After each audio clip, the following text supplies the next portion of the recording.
আমরা এখন আসি হচ্ছে যেহেতু শীত পড়ে গেছে, তাই না? তো শীতে গলা ব্যথা কার কার আছে? গলা ব্যথা করে, তারপরে আওয়াজ বসে যায়, কারো আবার টনসিল হয়ে যায় ঠান্ডা লেগে লেগে। কেউ এরকম আছে যে কেউ যে টনসিলে অপারেশন করিয়েছো? কেউ করিয়েছো এখানে? কিন্তু ম্যাক্সিমাম স্কুলে আমি গেছি অনেক জনের ক্লাস 9-10-এ আপনার আছে তো টনসিলের জন্য অপারেশন করিয়েছে, ঠিক? তো অপারেশন কিন্তু করাতে হবে না, সেই মানে আমার কাছে কেচিও নাই আর ওই অপারেশন করা এটাও নাই, মানে দরকারও পড়বে না, ঠিক ঠিক হয়ে যাবে। তো গলা ব্যথা, এই সময় গলা ব্যথা হলে অনেক রকম এখন তোমরা ওষুধ খাচ্ছ, ঠান্ডা লেগে গেছে, গলা ব্যথা হচ্ছে, তারপরে অনেকের কি হয়, কফ বেরায় বেরায় না, ঠিক? তো কি করতে হবে যখন গলা ব্যথা অতিরিক্ত হচ্ছে, খুব কষ্ট, থাকা যাচ্ছে না, বাড়িতেই কিন্তু ওষুধ আছে। আর আজকে আমরা যেটাই আলোচনা করব সেটা হচ্ছে মানে সবচেয়ে বড় যদি ওষুধ দেওয়া হয় সেটা হচ্ছে আমাদের রান্নাঘর, ঠিক? কিন্তু আমরা আজকে যেটা কি করেছি ভুলে গেছি, সেই বিষয়গুলোই কিন্তু জানাতে এসেছি। তো আমাদের প্রত্যেকের বাড়িতে কিন্তু বাবু হলুদ আছে, আছে না নেই? টনসিলের জন্য বা গলা ব্যথার জন্য সবচেয়ে কিন্তু বড় ওষুধ কি? হলুদ। আর হলুদ আবার সুন্দর হওয়ারও কিন্তু খুব ভালো ওষুধ। কি বলছেন স্যার? ভালো করে বুঝবা যে তোমরা যখন ক্রিম ব্যাগরা কিছু লাগানো পরিষ্কার হওয়ার জন্য, আজকে কিন্তু টাকাটা বেঁচে যাবে। এটা শেষে বলবো, এখন বলে দিলে মজাটা শেষ হয়ে যাবে, তাই না? সবাই পরিষ্কার সুন্দর হতে চাও, যে যত বেশি সুন্দর ও আরো সুন্দর হতে চায়, চায় না? চায় না? তো কি হবে যখন গলা ব্যথা যখন তোমার হচ্ছে, আওয়াজ ক্লিয়ার হচ্ছে না, এবং যার টনসিল হয়ে গেছে, সবচেয়ে বড় ওষুধ হচ্ছে হলুদ। এবার হলুদকে কিভাবে আমরা খাবো বা পান করবো বা কিভাবে কি করবো? তো দেখবে দুটো প্রসেসে কিন্তু হলুদকে ব্যবহার করা যায়। সেটা হচ্ছে এক হচ্ছে জল আর এক হচ্ছে দুধ। তো যদি কেউ প্যাকেটের দুধ খাও বাবু, যদি পান করো, তাহলে প্যাকেটের দুধ একদম বন্ধ করে দিবা। অ্যাকচুয়ালি তোমাদের শহরে যেহেতু বাড়ি, গরুর দুধ মানে অরিজিনাল তো পাবাই না, প্যাকেটের দুধই পাবা। প্যাকেটের দুধ হচ্ছে কেমিক্যাল, ঠিক আছে? ধীরে ধীরে বলবো আর ডিফারেন্স বুঝিয়ে দিব যে গরুর দুধ এবং হচ্ছে প্যাকেটের দুধের মধ্যে কি তফাৎ আছে, একটু পরে বুঝিয়ে দিব। কারো যদি বাড়িতে গরু থাকে বা তোমরা গোয়ালার কাছে দুধ দিচ্ছ, সেটা কিন্তু আলাদা ব্যাপার, কিন্তু প্যাকেটের দুধ একদম চলবে না। এবং তার সাথে কি করবা যে এই হলুদটাকে দুটো প্রসেস যেটা বললাম, একটা হচ্ছে দুধ, একটা হচ্ছে জল। রাত্রে কি করবা, 1 গ্লাস জল নিবা এবং হলুদ, কাঁচা হলুদকে কি করবা, থেতলে নিবা, মানে করে নিয়ে তারপর জলের মধ্যে দিয়ে দিবা। 1 গ্লাস জল যতক্ষণ না পর্যন্ত অর্ধেক হয় ততক্ষণ পর্যন্ত ফুটাবা, মানে 1 গ্লাস জল মোটামুটি কমে গেছে, যখন ফুটছে তো কমে গেছে, সেটা কি করবা, হালকা মানে গরম থাকবে, চায়ের মতো করে কিন্তু রাত্রে বেলা পান করলে কি হবে, যাদের টনসিলের সমস্যা আছে, যেমন ম্যাডামের টনসিলের সমস্যা আছে, ওষুধ খেয়েছিলেন ম্যাডাম? ওষুধ খেয়েছেন? ব্যথা করলে অ্যান্টিবায়োটিক খেয়েছেন? গরম জল।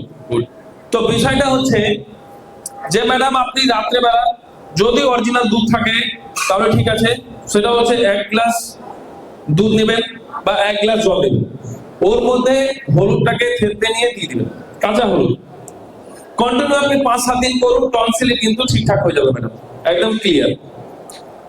এবং গলা ব্যথা, তার সাথে যে গলা ব্যথা হচ্ছিল সেটা কিন্তু ম্যাডাম চলে যাবে। তো এইভাবে যদি তোমরা করো, তাহলে গলা ব্যথা বা টনসিলের সমস্যা যেটা একদম পুরোপুরি ভাবে কিন্তু ক্লিয়ার হয়ে যাবে। বুঝেছো? কেউ জানিয়েছিল এতদিন জানতে এগুলো?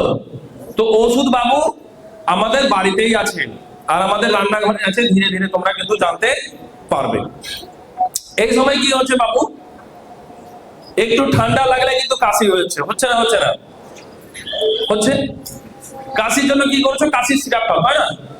ওই যে অ্যালোপ্যাথির কাছে গিয়ে সিরাপ নাও, নাও না না। কারো কারো দেখবা অনেকদিন কি হচ্ছে 20 বছর, কারো হচ্ছে 5 বছর, কারো 10 বছর ধরে প্রচন্ড কিন্তু কাশি কিন্তু কাশতেই থাকে, তাই না? হয় না হয় না? হয়। তো বড় বিরক্ত লাগে না? সে কিন্তু বেচারা ও তো প্রচুর ওষুধ খেয়েছে, অ্যান্টিবায়োটিক খেয়েছে, কিন্তু তবুও কিন্তু তার কাশি কিন্তু ঠিক হয়নি, তাই না? তো কাশিও আমাদের কিন্তু ভালো হয়ে যাবে, একদম বিনা পয়সায় ভালো হবে। সেটা হচ্ছে আদা। বুঝা গেছে? আদা। আদা কিভাবে খেতে হবে স্যার? চিবিয়ে খাবো না কিভাবে খাবো স্যার, জানা আছে না নেই? যদি কাশি হয়ে যায়, যে কাজটা তোমাদের করতে হবে সেটা হচ্ছে রাত্রেবেলা প্রত্যেক দিন 4-5 দিন বা 3 দিন বা 2 দিন নিলে আশা করি 2 দিনের মধ্যে ঠিক হয়ে যাবে। সে আদাকে কি করবা তোমরা, ওর মধ্যে কোনো কিছু দিয়ে, মানে যেটা সিলাই করো ওটা কি বলে, ছুঁচ বলে না কি বলে, কি বলে, সুই, আবার কোনো কিছু কাঠি দিয়ে তোমরা হচ্ছে গ্যাসে বা উনুনে যেটাই হোক ওটাকে পুরাবা। পুরাবা বলতে যে ওর যে ওপরে মানে আদার উপরে যে ছিলকাটা আছে সেটা যেন কালো হয়ে যায়, একদম পুরোপুরি পুড়ে না যায়, যেন কি হবে, ওপরের যে ওর যে ছিলকাটা সেটা কালো হয়ে যাবে। তারপর সেটাকে বের করে নিয়ে না কি করবে, ছিলবে। ওর যে ছিলকাটা আছে যেটা কালো হয়ে গেছিল ছিলকাটা ছিলবে। ছিলে নিয়ে এবার কি করবে তোমরা, ওর উপর হলুদ পাউডার মাখাবে। কি করবে? হলুদ পাউডার মাখাবে। বুঝা গেছে? তারপর কি করবে, দাঁতে এই চোয়ালে 2 বার বা 4 বার কামড় দিবে, ঠিক আছে? দিয়ে জিভে রেখে তোমরা ঘুমিয়ে যাবে, জিভে রেখে ঘুমিয়ে যাবে। কি হবে, সকালবেলা দেখবে যে আদার যে ইটা ছিল সেটা কিন্তু লেয়ারটা পুরো পাতলা হয়ে যাবে। ও ধীরে ধীরে লালার সাথে, আমাদের যে লালা আছে না বাবু, লালার সাথে ধীরে ধীরে ধীরে ধীরে ধীরে ধীরে ধীরে ধীরে নিচে নামতে থাকবে। সকালবেলা উঠে দেখবে যে 70 থেকে 80%, একটা মাত্র ডোজে কিন্তু 70-80% কাশি কিন্তু কমে যাবে। কারণ শুকনো কাশি হোক বা যাই হোক, বা যে যেভাবে করে কাশবে, বোঝা গেল না গেল না? তার সাথে সাথে কি হবে, ব্যথাটাও কিন্তু কমে যাবে। ক্লিয়ার হয়েছে? এবার কারো প্রশ্ন তো না, স্যার যদি আপনার ভেতরে চলে যায় স্যার তাহলে তো আমরা মরে যাবো স্যার।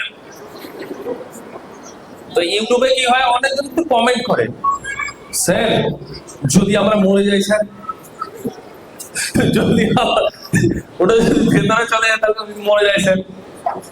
তো বা যদি আটকে যায় গলায়, যাবে না, ও জিভেই থাকে।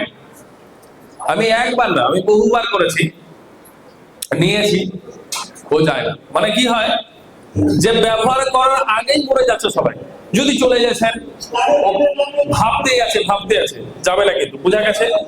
তোমাদেরকেও কেউ প্রশ্ন করতে পারে, সেই জন্য আমি আগে ক্লিয়ার করে দিলাম। বুঝা গেছে কথাটা? করবে বাবু, তাহলে কি হবে, যে তোমরা ওষুধ নিয়ে আসছিলে সেটা কিন্তু টাকাটা বেঁচে যাবে। ওর সাথে সাথে কি করবে, আরেকটা এটা করবে রাত্রেবেলা। সকালবেলা কি করবে, যে অনেক সময় কি হয়, অ্যালার্জির জন্য কিন্তু এই সমস্যাগুলো কিন্তু হয়। আর অ্যালার্জি কিন্তু মারাত্মক একদম। আর অ্যালার্জির জন্য শুধু একটা রোগ না, অ্যালার্জির জন্য অনেক ধরনের সমস্যা কিন্তু আসতে পারে, যেমন কাশি, চর্মরোগ, এগুলো কিন্তু অ্যালার্জির জন্য হয়। তো সকালবেলা কি করবে, যার 15 বছরের, কার কার 15 বছরের উপরে বয়স আছে এখানে? 15 বছরের উপরে কারা কারা আছো? 15 বছরের উপরে যারা ক্লাস 10 এর উপরে, তারাই 15 বছর, তাই না? ঠিক, মানে 15 ক্লাস 10 ও 15 জন হয়ে যায়। তো 15 বছরের উপরে যারা আছো, 15 বছরের ঊর্ধ্বে যারা আছো, তাদের কিন্তু দারচিনি পাউডার 1 চামচ নিতে হবে। কত চামচ? 1 চামচ। আর যারা 15 বছরের নিচে, তাদের কিন্তু হচ্ছে হাফ চামচ। দারচিনি পাউডারের কথা বলছি, হ্যাঁ মন দিয়ে শোনো, কথা বলবে না। কি করতে হবে, 1 চামচ দারচিনি পাউডার নিলে ওর মধ্যে 1 চামচ মধু নিতে হবে। বুঝা গেল? বা মধুর যদি কারো যদি মনে হয় যে স্যার মধু খেলে আমার কেমন কেমন লাগে, তারও বিকল্প আছে, সেটা হচ্ছে গুড়। কি নিবা? গুড় নিবা। তাহলে হচ্ছে 1 টুকরো গুড় ভালো করে কিন্তু মিক্স করবা, ঠিক আছে? দেখবে অনেকজন কিন্তু অ্যালার্জির জন্য বাড়িতে দেখবে যে অনেক বাবা মা ভাই বোন দিদি যারাই রয়েছে, দেখবে অ্যালার্জির জন্য ওদের কিন্তু গায়ে চাকা চাকা হয়ে যায়, ঠিক? অ্যালার্জির জন্য সবচেয়ে বড় ওষুধ কিন্তু দারচিনি পাউডার। বুঝা গেল না গেল না? ঠিক আছে, সেটা মিক্স করবে, মিক্স করে নিয়ে চকলেটের মতো করে, যেমন চকলেট আমরা নিই তো চুষতে থাকি না, সেই রকম করে আমরা নিব, ধীরে ধীরে ধীরে ধীরে চকলেটের মতো চুষে নিয়ে কিন্তু আমরা ভেতরে নিব। বুঝা গেছে? তারপর কি করবে, 1 গ্লাস হালকা উষ্ণ গরম জল চায়ের মতো করে পান করবে, ঠিক? যার অ্যালার্জি আছে তার সবচেয়ে বড় ওষুধ, যেটাই কাশি আছে সেটাও যাবে, এবং রাতের বেলা যে আদার ব্যবহার করতে বললাম সেটাও কিন্তু করবে, ঠিক? তাহলে কাশি হচ্ছিল, সেই কাশি চলে যাবে, যে কোনো কাশি, সে শুকনো কাশি হোক। বুঝা গেছে? কারণ কোল্ড অ্যালার্জি বলে অনেকজন, এটাও চলে যাবে, সবকিছু চলে যাবে এর মাধ্যমে। বুঝা গেছে বাবু?